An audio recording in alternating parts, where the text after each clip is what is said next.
Hello, everyone, and welcome. This is Sarah, the Heart to Heart Outreach founder, and we are here today. We've got a guest speaker.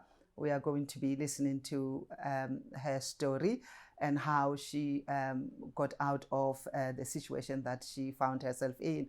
Heart to Heart is an outreach. Actually, it's, when I started it was just ideally for reaching out to women who have experienced childhood and also adult abusive issues and domestic abuse in particular.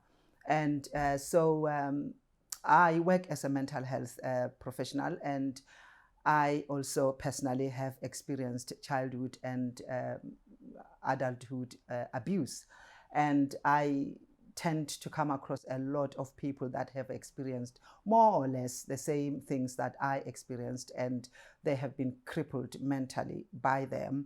And I also am a Christian, and in church setting, I have also come across a whole lot of people that have really been affected by these experiences in childhood as well as in adulthood. And the problem is where to get help and how to get that help, and where they can get a platform to open up, because they are dealing with very sensitive stuff that most people won't even understand what they're talking about. So I felt like God was prompting me to, do something that could help women in particular. And we are not excluding men. This is open to everybody. But in the beginning, I was focusing on women because I am a woman, and what I experienced is what women would experience. And that's the reason why I was saying women's outreach. But I've realized that, these issues affect men as well as women, even though it affects women more. But men do get, affected as well by these issues. So it's just an outreach, really, reaching out to broken people and people who are looking for to recover from, effects of abuse. So what we do is I do videos, and I've just started interviewing people who have experienced such things, so they can also, because every story is different. My story is different from everybody else. So, and then we are looking at finding people who have gone through those things, and they have come out and they are now doing something to help others. So Paulette is one of those people, and today we will be hearing from her own story, and she will tell us what happened and also how she got out and managed to live a normal life that she is living and today, and helping other people. Paulette, now back to you. How would you just tell the people about your story and where it all started, and to a point where you wrote a book? Paulette, by the way, she's an author of Behind the Smile, and that's her book over there, and it was published early this year in February, and it's all about her story. It's not fictional. She went very bare with it, so she's telling it all, the good and the not so good, the bad and not so bad. So it's all in there. And today she's just going to tell us a little bit about, what the book is all about, and also, in person, what she experienced. And then we will be asking her questions as we go. Okay, Paulette, can you just briefly tell us your story? That is so Hello. Interesting. Hello, my name is Paulette, Paulette Montero, yes. My story, as you said, is a story of trauma. Quite, like you said, there's bad, there's worse, there's, just that. But there's a story of trauma, starting from childhood, where I didn't really grow up with my parents. So I grew up mostly in foster care. Beginning of my life, I was raised by my grandmother in Congo. And when I came back, so I was born in France, but then I went to Congo at the age of 5, if I recall it correctly. Stayed in Congo for almost, I think, 3 years, raised by my grandma and, you know, the family members who were back in Congo. Then our mother came to pick us up again, you know, from where she had left us. Then the life in France was lived in foster care mostly, with my big sister and myself, being, you know, being with foster parents or in foster homes with other children. We would see our mothers every other weekend and sometimes during holidays. And then just the recollection of this childhood is, you know, from being here, being there. We were not always in the same cities, but we were always in foster cares. Wherever we found ourselves, we will end up in foster care. Then during my teenage years, sadly, I lost my mum when I was 13. She had just recently managed to take us out of that care system. And, you know, I think it's maybe 7-8 months after she passed away. This has kind of left a void. I mean, living in the childhood of, you know, being in foster care was already a trauma for me. But having now lived with my mom for such a short period of time, left a bigger void. And then from there we were separated. I had 2 younger sisters at the time and my big sister, but we were then separated 2 by 2, living with family members. For me, it was very hard because I had then, for the first time, being separated from my big sister, who had always been there for me, and now we found ourselves being separated. From there, for me, I think I spiraled down into depression. I was anorexic for some time, and then I attempted suicide a couple of times as well. It was very hard. It was just very, very hard in my teenage years to even find a place in the world for me. I just didn't think that I belonged anywhere. After that, you know, I had met my dad after my mom passed away. He wanted me to live with him, but this, for me and my family, we just felt it wasn't suitable because I didn't really know him, and they didn't really know him either. So we just decided to build a relationship, a distance relationship, me and him. I mean, it worked as far as, you know, calling each other, writing letters. It did work. I did visit him. He used to live in London. Well, he lives in London. So I did visit him holidays, you know, 1 week, 2 weeks, and back to France. It did work. And at the age of 17, my aunt, after an event, kicked me out of the house.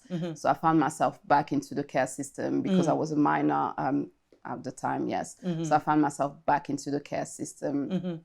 Again, this was quite traumatic for me because the reason why she had kicked me out, I couldn't understand it, but she had made her mind up that she didn't want me in her house anymore. So I went into the care system again.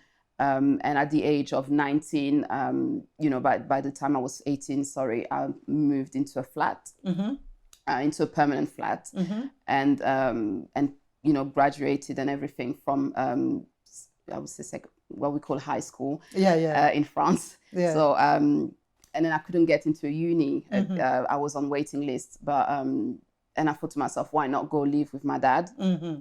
So I contacted my dad. He was super excited anyway. So I came to live in London. That's how I ended up in London in 2002.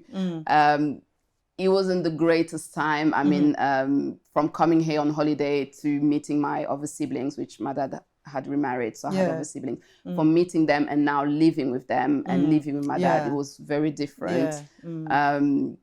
I didn't quite get to build a good relationship with my dad because I thought at that time that I had already done a life of, you know, I knew kind of, I was an adult then, a young adult.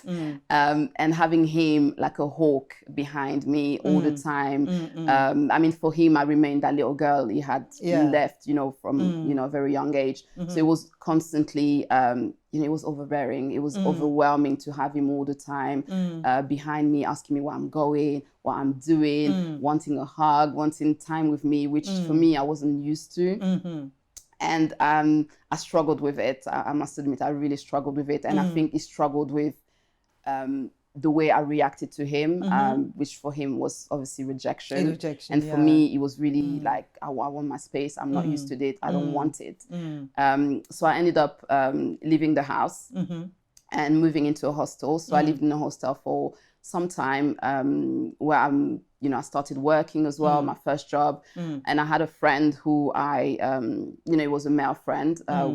It was actually one of my first friends in London. And sadly, an event happened, and this person who I trusted ended up raping me. And at the time, I was a virgin, and it was, for me, again, it was a traumatic event. To have trusted this person, and for that person to do that to me.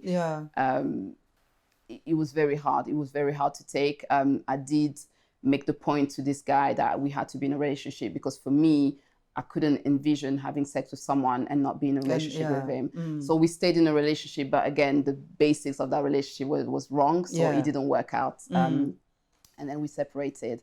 After that, for me, every time I had a relationship, for me, sex meant nothing. So I would just, whatever. And I ended up being pregnant with my first child.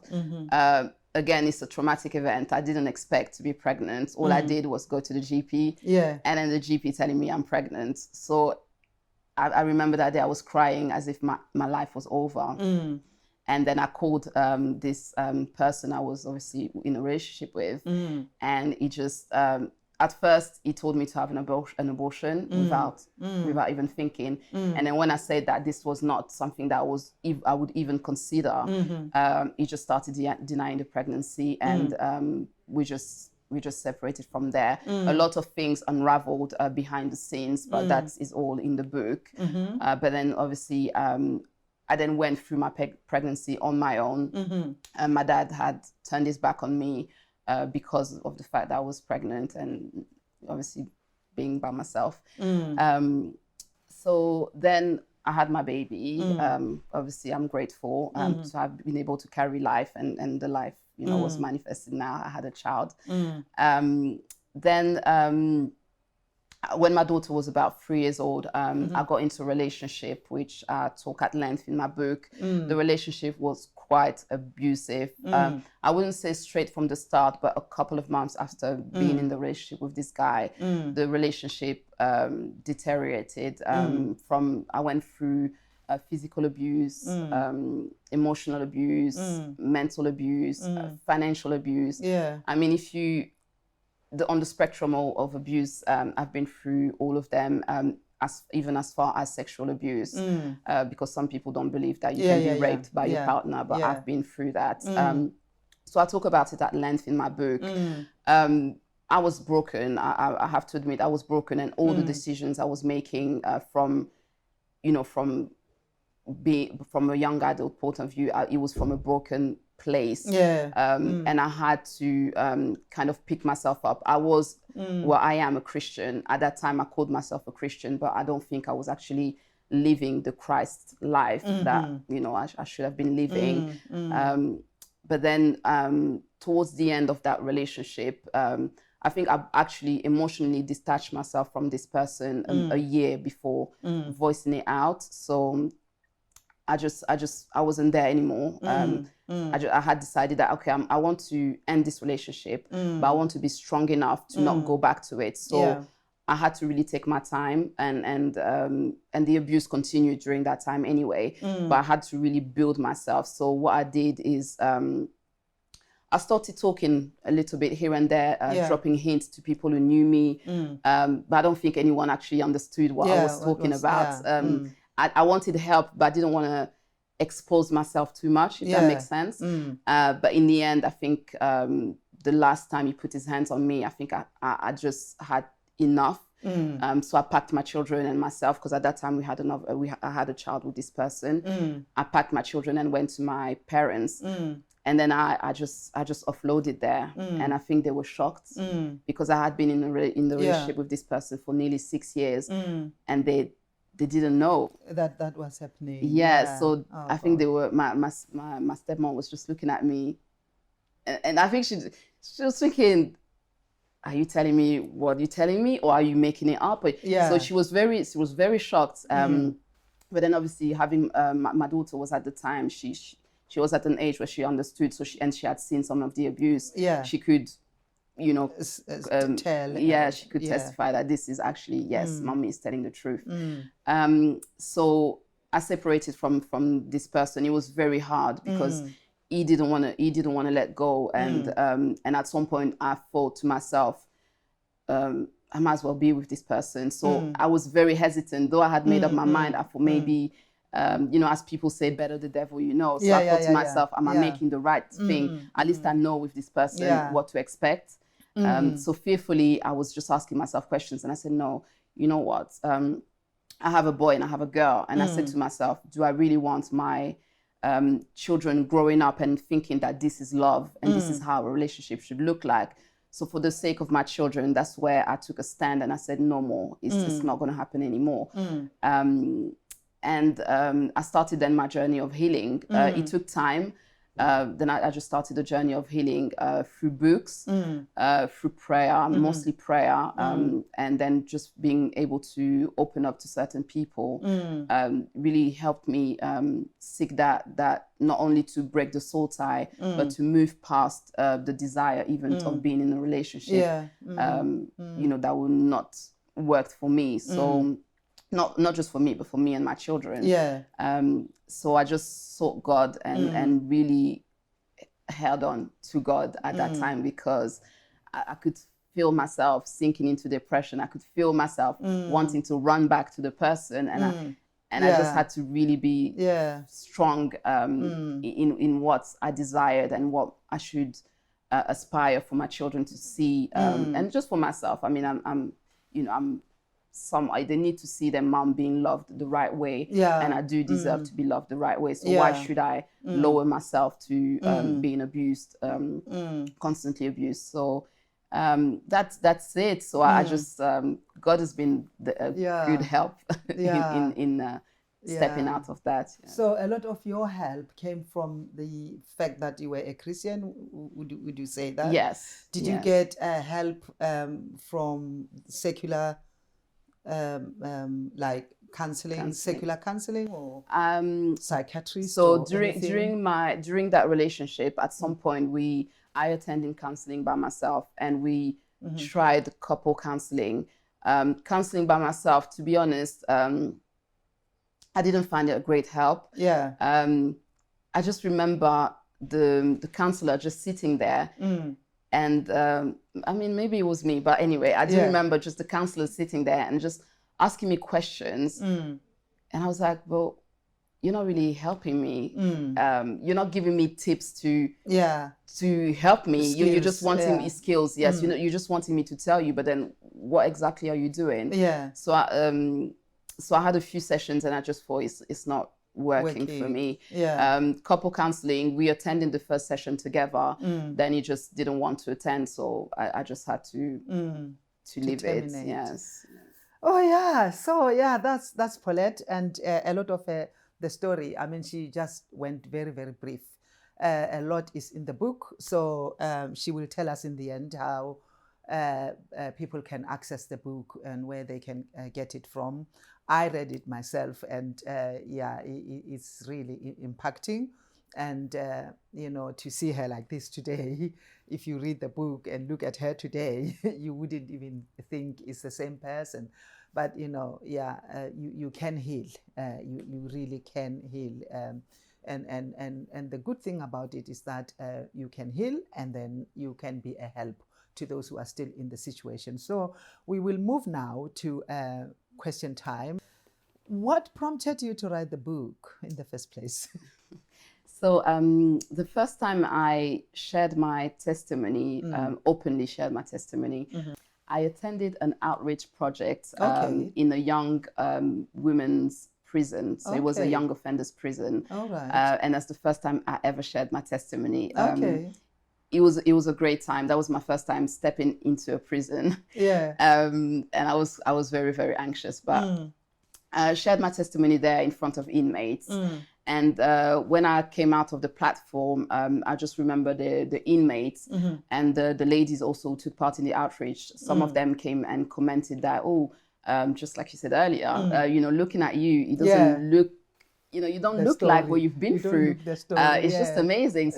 So and then comments were made about, you should write a book. And I was like, I don't know how to. I don't really feel comfortable about people knowing my story, really. I like the mystery of who I am. But then I started writing a blog. So after the suggestion, I started writing a blog. I couldn't keep up with the blog, but then again, the comments that I had from the blog was, you should write a book. And I said, you know what? Okay, I'll consider it. Then one of my good friend who's a prophet, one day we will, after an event, we started praying, just randomly started praying. And straight away he started giving a prophecy. And the prophecy was, I see you with a lot of books around you. And he said, are you writing a book? And I said, no, that's not even in my plans.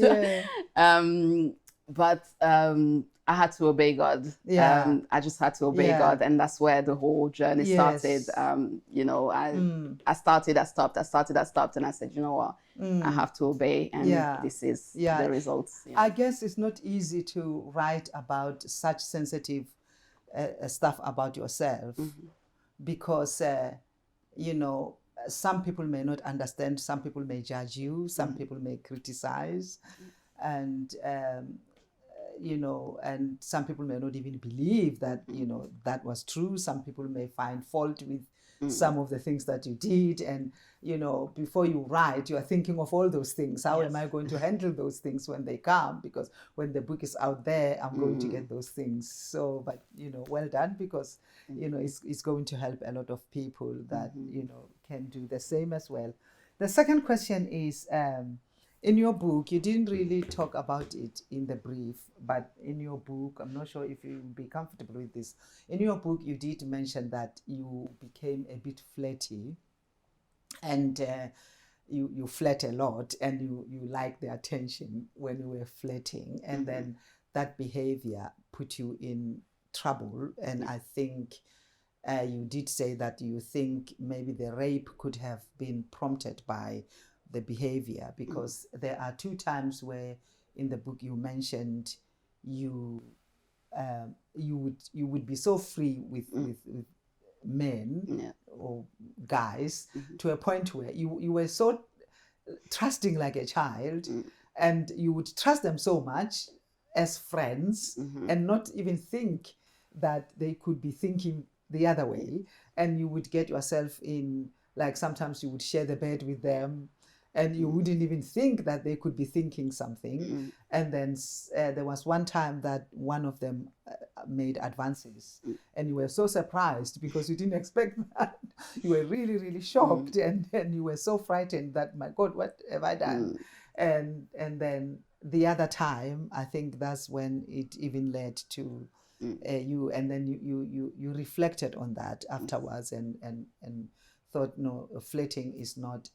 So how can you just kind of like help people about the flirting? Because I know that a lot of women, sometimes we do like, some women are comfortable with flirting, and then and when you are younger, it can be dangerous sometimes, and we get a lot of rapes that come because of this flirting, because I think the language that women talk is not the same language that men talk.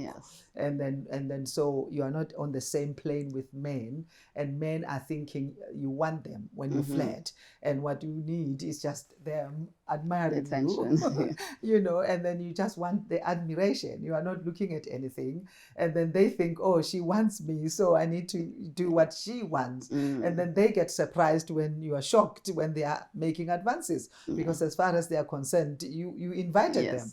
And then on the other hand, what are they doing? I didn't want that. So can you just help people out there, especially the young people, around flirting and the dangers of it?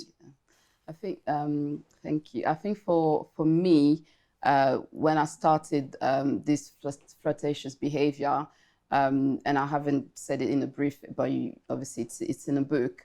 At the age of 9, I do mention being actually raped at the age of 9. But I wouldn't say obviously it's different. Rape is rape. But in a foster home where we lived obviously with children, I was raped, but I was raped by a girl at the time. So for me, that triggered a lot of questions at such a young age. For my understanding of relationship is a man and a woman. Oh yeah. And then to be raped by a woman at the time, I think, just physically for me, it made me question myself. At some point I was thinking, am I a lesbian? Am I going to turn into one? So in my teenage years then, when boys started showing me attention, I played on that. So for me, it was affirming the fact that I was heterosexual. So I was like, oh, good, guys are now showing attention to me. And let me make the most of it. So I became flirtatious from there. So it was just reaffirming that I am a woman and men are attracted by me. So my experience of that rape, being raped by a woman, is actually nullified by the fact that boys are actually attracted to me. It's a dangerous game to play. It's a very dangerous game to play. And as you said, and those are just the 2 stories that I recounted in the book. I mean, the book could have been bigger. In all honesty, this is a lot, but it's not everything. It is very summarized. Yes, I had to could tell when I read it. So I had to pick what to discuss. I mean, for young people, or even women my age, or any age women, I think flirting, as trivial as this may be, I think if you're not interested in the person, don't be flirting with them, because you're now sending the wrong you're sending the wrong signal. You're sending the wrong message. And then the person obviously is understanding your flirtatious behavior in a different way as well. So you could be, oh, you just want the attention, but then the person wants you. So then again, you are not, like you said, you're not on the same page. You just want the attention. The person wants more than the attention. And then you find yourself in situations where sadly the person can abuse you, or and at times as well, you can build a reputation without you having done anything. Just being flirtatious, you build yourself a reputation where the boys or men are not talking about you in a way that is not really who you are.